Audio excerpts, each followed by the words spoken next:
அன்புள்ளம் கொண்ட வியாஸ்ட்ரோ டிவி நேயர்களே வணக்கம். நான் உங்கள் அறிமுக ஜோதிடர் வெங்கடேஸ்வரன். இப்ப நம்ம எதை பத்தி பார்க்க போறோம்னா வைகாசி மாத பலன்களை பத்தி பார்க்க போறோம். பலன்களை பத்தி பாக்குறதுக்கு முன்னாடி இந்த வைகாசி மாதம் என்னென்ன கிரகங்கள் பயிற்சி ஆகுது அப்படிங்கிறத முதல்ல பார்ப்போம்.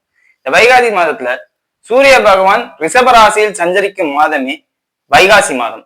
அதே மாதிரி இந்த வைகாசி மாதம் 17ஆம் தேதி செவ்வாய் பகவான் கடகத்திலிருந்து சிம்மத்துக்கு பயிற்சி ஆகிறார். அதுக்கப்புறம் பார்த்தோம்னா சுக்கிர பகவான் அதே வைகாசி 17ஆம் தேதி அன்னைக்கு மீனத்திலிருந்து மேஷத்துக்கு போறார். அதே மாதிரி புதன் பகவானும் 2 ராசிகளை கடக்கிறார். எப்படின்னு கேட்டா வைகாசி 9ஆம் தேதி மேஷத்துக்கும் வைகாசி 23ஆம் தேதி ரிஷபத்துக்கும் வரார். அப்படிங்கும் போது புதன் பகவானோட வேலைகள் இந்த வைகாசி மாதத்துல கொஞ்சம் அதிகமாவே இருக்கும் அப்படிங்கிறதையும் சொல்லலாம். இது மட்டும் இல்லாம வைகாசி மாசம் 4ஆம் தேதிக்கு அப்புறம் தான் நம்ம எல்லாருக்குமே தெரிஞ்ச எதிர்பார்க்கிற அந்த ராகு கேது பயிற்சியும் நடக்குது. சோ இத்தனை கிரக பயிற்சிகளானது இந்த வைகாசி மாசத்துல மட்டும் நடக்குது. சோ இந்த வைகாசி மாதத்துல உலக ரீதியாவே நிறைய மாற்றங்கள் நிகழும். எந்தெந்த மாதிரினா இப்ப சிம்மத்துக்கு கேது வருது, அரசாங்க ரீதியா ஏதாவது நிகழ்வுகள், முக்கியமான அதிகார பதவியில இருக்கிறவங்க திடீர்னு பதவி விலகலோ இல்ல உடல்நிலை பாதிப்போ இல்ல முக்கியமான பெரும் தொழிலதிபர்களாக இருக்கும் பட்சத்தில் அவர்களுக்கு ஏதோ உடல்நிலை பாதிப்பு சார்ந்த அமைப்புகளோ இல்ல அவங்க திடீர்னு காணாம போறதோ, நல்ல பீக்ல இருந்த தொழில் சார்ந்த அமைப்புகளே காணாம போற அமைப்புகளோ இருக்கும். ஏன்னா வைகாசி மாசத்துல நெகட்டிவா சொல்றியா அப்படின்னு கேட்டா அந்த தொழில் தலைமை பதவி அரசாங்கத்திலேயே முக்கியமான நபர் அப்படிங்கிற ஒரு தன்மை இருக்கும் பாத்தீங்களா, அந்த பெரிய ஃபர்ஸ்ட் அப்படின்னு சொல்லலாம். அதை ஃபர்ஸ்டா இருக்கிறவங்களுக்கு பாதிப்பா இருக்கும் இல்லையா, மற்றபடி உள்ளவங்களுக்கு எல்லாம் பாதிப்பு இருக்காது. அதே மாதிரி அடிமட்ட தொழில் சார்ந்த அமைப்புகள்ல நிறைய முன்னேற்றங்கள் கிடைக்கும். கூலி தொழிலாளிகள், அதே மாதிரி லேபர் ஒர்க் பண்றவங்க, இவங்களுக்கெல்லாம் புரட்சி மாதிரியே நடக்கும். எல்லா வகையிலையும் ஆதரவு, அரசாங்க ஆதரவு கிடைக்கும். அடிமட்ட லெவல்ல உள்ள ஆள் மிகப்பெரிய அந்தஸ்தை அடையிற தன்மையும் நடக்கும். இது பொதுவா வைகாசி மாசத்துல நடக்க போகுது. இப்ப வாங்க 12 ராசிகளுக்கும் எந்த மாதிரியான பலன்கள் நடக்க போகுது அப்படிங்கிறத பார்ப்போம். துலா ராசி என்பர்களே, ராசிக்கு 8ஆம் இடத்தில் சூரிய பகவான் சஞ்சரிக்கிறார். அப்படிங்கும் போதுல எந்த மாதிரி சூழ்நிலைகள் நடக்க போகுதுன்னா, ராசிக்கு 11ஆம் அதிபதினு சொல்லக்கூடியவர் 8ஆம் இடத்துல சஞ்சரிக்கும் போதுல உங்கள் சேமிப்பு பணங்களை ட்ரேடிங் சார்ந்த அமைப்பு இந்த மாதிரி யூஸ் பண்ணணும் அப்படிங்கிறது இந்த நேரத்துல உங்களுக்கு தோணும். ட்ரேடிங், ஷேர் மார்க்கெட், இது இல்லாம பார்த்தோம்னா இந்த குறுக்கு வழியில சம்பாதிக்கிற பணங்கள். குறுக்கு வழினா என்ன? லாட்டரி சீட்டு, பிறரோட உழைப்பை பயன்படுத்திக்கிட்டு நம்ம சம்பாதிக்கணும் அப்படிங்கிற எண்ணங்களை இந்த நேரம் கொடுக்கும். அதாவது உங்களோட சேமிப்பு பணத்தை இதுல இன்வெஸ்ட் பண்ணி பார்ப்போம் அப்படிங்கிற ஒரு தன்மை வரும். இதனால உங்களுக்கு லாபம் வருமானு கேட்டா வாய்ப்பு இருக்கு. ஏன்னா சூரிய பகவான் 8ஆம் இடத்துல உங்கள் ராசி அதிபதி யாரோ அவங்கதான் உங்க ராசிக்கு 8ஆம் அதிபதியும் கூட. சோ ரிஷபராசிக்கும் ராசியாதிபதி சுக்கிரன்கிற அடிப்படையில வர்றதுனாலையும், அதே மாதிரி ராசிநாதன் ராசியை வைகாசி 17ஆம் தேதிக்கு அப்புறம் ராசியை பார்ப்பார். அதே மாதிரி 8ஆம் அதிபதி ராசியை பார்ப்பார். அப்படிங்கிற அடிப்படையில இந்த நேரத்துல உங்களுக்கு குருட்டு பணம் கண்டிப்பா கிடைக்கும். ட்ரேடிங், எக்ஸ்போர்ட் இம்போர்ட், அதே மாதிரி அதாவது எக்ஸ்போர்ட் இம்போர்ட் லெவல்ல ஒரு பெரிய பிசினஸ் மேனா இருக்கீங்க பாத்தீங்களா, உங்களுக்கும் இது அற்புதமான காலகட்டம் தான். ட்ரேடிங், எக்ஸ்போர்ட் இம்போர்ட், அப்புறம் பார்த்தோம்னா share market, lottery sheet, ticket சம்பந்தப்பட்ட அமைப்புகள். அதாவது லாட்டரி டிக்கெட் மட்டும் நான் அவங்களோட விருப்பம் தான். ஏன்னா எல்லாரும் என்ன நினைப்பாங்கன்னா, லாட்டரி டிக்கெட் யோகம் இருக்கணும்னா உடனே லாட்டரி டிக்கெட் நமக்கு வந்துடும். ஜனனகால ஜாதகத்தில் 8ஆம் அதிபதியின் தன்மையை கொண்டே லாட்டரி டிக்கெட் யோகம் இருக்குங்கிறது எல்லாருக்கும் உண்டு. இது இல்லாம மற்றவங்களுக்கெல்லாம் சொல்லக்கூடாது, சொல்ல முடியாது. இந்த பொது வீடியோக்களை பார்த்து நிறைய பேர் லாட்டரி டிக்கெட் யோகம் இருக்குன்னு சொல்லி வாங்கி ஏமாந்தவங்களாம் இருக்காங்க. ஜனனகால ஜாதகத்துல விதி இருக்கிறவங்களுக்கு இந்த நேரத்துல வாய்ப்பு கிடைக்கும். லாட்டரி டிக்கெட் வாங்க தோணும், அது வாங்கி ஜெயிக்கிறதுக்கு உண்டான சூழ்நிலை. இல்லாட்டி நீங்க அவங்க எந்த பாதிப்பும் இருக்காது. சரிங்களா? அதே மாதிரி 8ல சூரியன், உங்களோட பேச்சு கொஞ்சம் மரியாதை அற்றதா இருக்கும். அதாவது நீங்க அதிகாரமா பேசுறீங்க, பெரியவர்களை எதிர்த்து பேசுவீங்க, அப்படிதான் அதை சொல்லணும். அதாவது கூட கூட பேசுவீங்க, நான் சொல்றதை நீ கேளு அப்படிங்கிற ஒரு தன்மை. கொஞ்சம் விடண்டாவாதம், பிடிவாதம், வாக்குவாதம் சார்ந்த அமைப்பு, தேவையில்லாத வீண் விவகாரங்களில் ஈடுபடுறது. ஸோ இந்த மாதிரி விஷயங்கள்லாம் கொஞ்சம் விட்டு கொடுத்து அனுசரிச்சு போறது நல்லது. என்னை பொறுத்தவரை நான் என்ன சொல்றேன்னா, இந்த ட்ரேடிங் சார்ந்த அமைப்பு எல்லாமே உழைக்காத பணம், கொஞ்சம் மூளையை யூஸ் பண்ணக்கூடிய பணம். சோ இந்த மாதிரி விஷயங்கள்ல ஈடுபடாம இருக்கிறதே நல்லது. நமக்கு என்ன வேலையோ அதை மட்டும் பாக்குறது சரி. இதை தாண்டி நமக்கு இந்த நேரத்துல வாய்ப்பு இருக்கு, நம்ம ஏன் பண்ணி பார்க்க கூடாது, செஞ்சு பார்க்க கூடாதுன்னு நினைக்கிறது முட்டாள்தனம். அது அவங்களோட சுய விருப்பம். ஜனனகால ஜாதகத்தில் புதன் நல்லா இருந்தா இதெல்லாம் உங்களுக்கு கைக்கு வரும், இல்லாட்டி வராது. ஓப்பனாவே சொல்லிட்டேன். அப்புறம் நீங்க வீடியோல ஆரம்பத்துல வந்து வாய்ப்பு இருக்கு, பண்ணலாம், செய்யலாம், ஜெயிக்கும் அப்படின்னு சொன்னீங்க அப்படின்னு ஜனனகால ஜாதகத்தில் புதன் நல்லா இருந்தா உங்களுக்கு அது வேலை செய்யும், இல்லாட்டி வேலை செய்யாது. Waste of time, waste of money அப்படிங்கிற ஒரு தன்மையான. ஆனா இந்த நேரத்துல அதை பத்தின சிந்தனைகள் உங்களுக்கு நிச்சயம் வரும், அதை பத்தி யோசிப்பீங்க. சரிங்களா? அதே மாதிரி மனசு ஒரு என்னடா இது, நமக்கு சொல்றதுக்கு ஆள் இல்லையே, நம்மளை தூக்கி விடுறதுக்கு ஆள் இல்லையே, உதவி பண்ண ஆள் இல்லையே அப்படிங்கிற தடுமாற்றம் இருக்கும், குழப்பங்கள் இருக்கும். அதே மாதிரி இரண்டாம் திருமணம் சார்ந்த அமைப்பை பத்தி, அதாவது 7ஆம் அதிபதி நீச்சமா இருக்கிறதுனால கணவன் மனைவிக்கிடையே இந்த நேரத்துல ஒற்றுமை இருக்காது, பாதிக்கும். சோ அந்த பாதிப்பு பெரிய லெவல்ல ஒரு சிலருக்கு இரண்டாம் திருமண யோகம் இருக்கும் பாத்தீங்களா, அவங்களுக்கு இந்த நேரத்துல இரண்டாம் திருமணம் சார்ந்த அமைப்பு, அதாவது அந்த இரண்டாம் திருமணத்துக்குரிய நபரை சந்திக்க நேரம், புதிதாக இருக்க அந்த நபரை வந்து சந்திப்பீங்க. சோ அதனால குடும்பத்துல பெரிய லெவல்ல குழப்பங்கள் உண்டாகும். சோ கொஞ்சம் கவனமா இருக்கணும். சரியா? வைகாசி 17ஆம் தேதிக்கு அப்புறம் செவ்வாய் பகவான் ராசிக்கு 11ஆம் இடத்துல இருந்தது நல்லது. உங்களோட பேச்சு தான் இன்னும் வருமானம், பேச்சு இது எல்லாமே கொஞ்சம் பாதிக்கும். அதாவது இவர் வந்து குரூரமா நடந்துக்கிறாரு, குரூரமா பேசுறாரு, அதிரடியா இருக்காரு, இந்த மாதிரி எல்லாம் இருந்தா வாழ முடியாது அப்படின்னு நிறைய பேர் உங்களுக்கு அட்வைஸ் பண்ற மாதிரி இருக்கும். ஏன்னா குருவும் ராசியை பாக்குறாருல.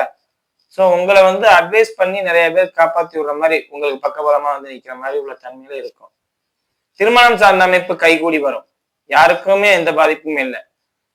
துளாராசினரை பொறுத்தவரை திருமண அமைப்பு ஒரு குறையும் இல்லாம நல்லா இருக்கு. அதே மாதிரி ராகு பவன் சஞ்சாரமும் ராசிக்கு 5ஆம் இடத்துல இருக்கிறதுனால குழந்தைகள் சார்ந்த அமைப்பு நல்ல முறையிலே இருக்கும். பெண் குழந்தைகளுக்கான அமைப்பு பயங்கரமா வேலை செய்யும்.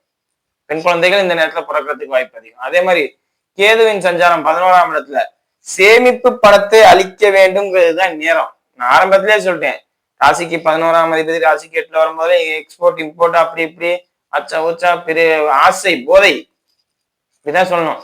போதை சார்ந்த அமைப்பு, ஆசை சார்ந்த அமைப்பு, தன்னை மறந்த ஒரு இதுக்கு போயிருவீங்க. அப்படி வரும்போது என்ன ஆகணும்னா ரொம்ப கவனமா இருக்கணும்.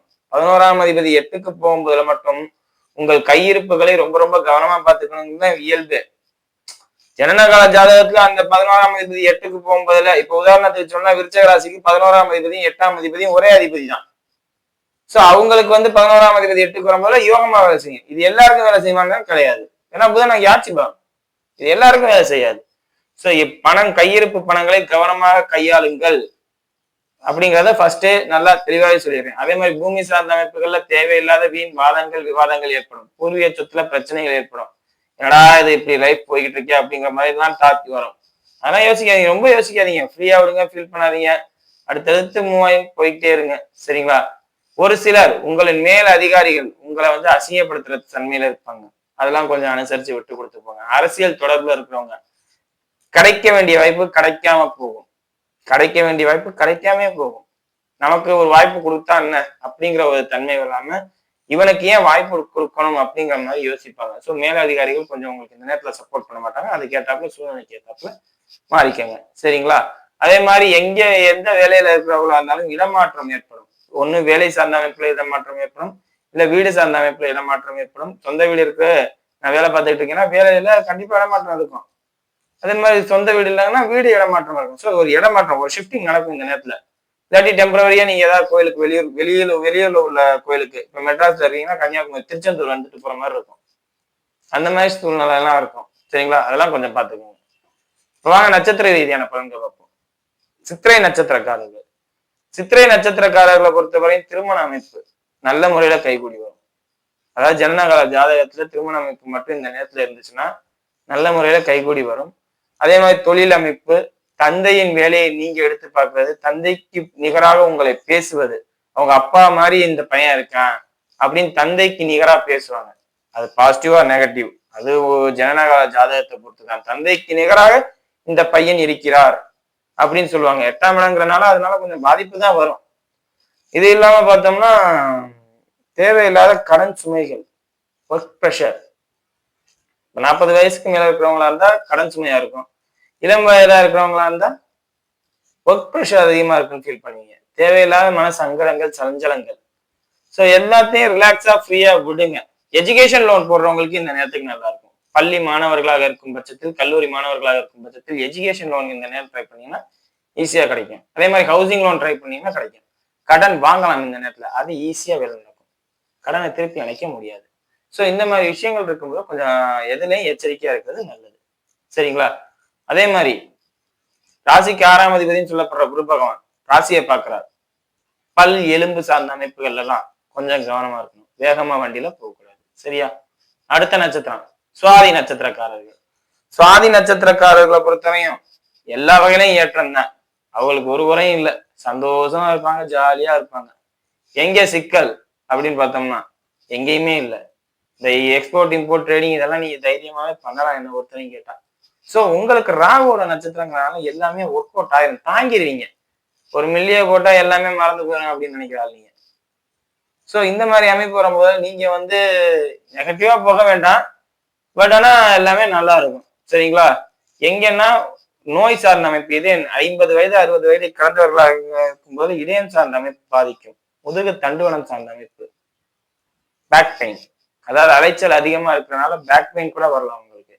சோ இந்த மாதிரி விஷயங்களை மட்டும் பார்த்துக்கோங்க. மற்றபடி திருமண அமைப்பு, குடும்பத்துல அந்யோன்யம் பெறுகிறது, குழந்தைகள் சார்ந்த அமைப்பு எதுலையுமே ஒரு குறை இல்லை. ஜனனகால ஜாதகம் மட்டும் இந்த நேரத்துல சப்போர்ட் பண்ணா போதும், எல்லாம் நல்லா இருக்கும். சரிங்களா? அடுத்தது விஷாக நட்சத்திரக்காரர்கள். விஷாக நட்சத்திரக்காரர்களை பொறுத்தவரையும் தேவையில்லாம எனக்கு எல்லாம் தெரியும் அப்படின்னு சொல்லி எங்கேயும் போய் பேசிட வேண்டாம். ஏன்னா இந்த நேரத்துல நீங்க எடுக்கக்கூடிய முடிவுகளே உங்களுக்கு ஆபத்தை தரலாம். எடுக்கக்கூடிய முடிவுகள் இப்ப அரசாங்க அதிகாரிகளா இருக்கும் பட்சத்தில் உங்களோட தலைமை அதிகாரியாக உங்களுக்கு பிரச்சனை வரும். விசா நட்சத்திரக்காரர்களா இருக்கும்போது அரசாங்க அதிகாரியா யாராவது இருந்தாங்கன்னா அந்த தலைமை அதிகாரியால உங்களுக்கு ஆபத்து வரும். ஏதாவது ஒரு வேலை நடக்கும். சோ தலைமையில இருக்கிறவங்கள தேவையில்லாம ப்ராப்ளத்துக்கு உட்பட்ட மாதிரி நீங்க நடந்துக்காதீங்க. சரியா? அதே மாதிரி செவ்வாய் பகவான் உங்க ராசிக்கு 11ஆம் இடத்துல வர்றது உங்களுக்கு தேவையில்லாத மனச்சுமையையும் மனவேதனையும் கொடுக்கும். சரிங்களா? சோ அதெல்லாம் நீங்க பாத்துக்கோங்க. இந்த நேரத்துல உங்களுக்கு எது சார்ந்த அமைப்புலன்னா தலை சம்பந்தப்பட்ட தலைவலி அதிகமா இருக்கும். அதே மாதிரி குழப்பங்கள் அதிகமா இருக்கும், ஸ்ட்ரெஸ் அதிகமா இருக்கும். ஏன்னா செவ்வாய் கேதுவோட இணையும் போதுல உங்களுக்கு தான் அது பாதிப்பு தரும். மற்ற நட்சத்திரங்காரங்களுக்கு எல்லாம் பாதிப்பு பெருசா இருக்காது, உங்களுக்கு பாதிப்பு இருக்கும். சரியா? அதை மட்டும் கொஞ்சம் பாத்தீங்க. வீடியோ தான் ஃபர்ஸ்ட் டைம் பார்க்கறதா இருந்தா லைக் பண்ணுங்க, ஷேர் பண்ணுங்க, கமெண்ட் பண்ணுங்க. சேனலை மறக்காம சப்ஸ்கிரைப் பண்ணுங்க. எதுவும் ஜோதிட ஆலோசனைக்கு கீழே உள்ள நம்பருக்கு கால் பண்ணுங்க. நன்றி.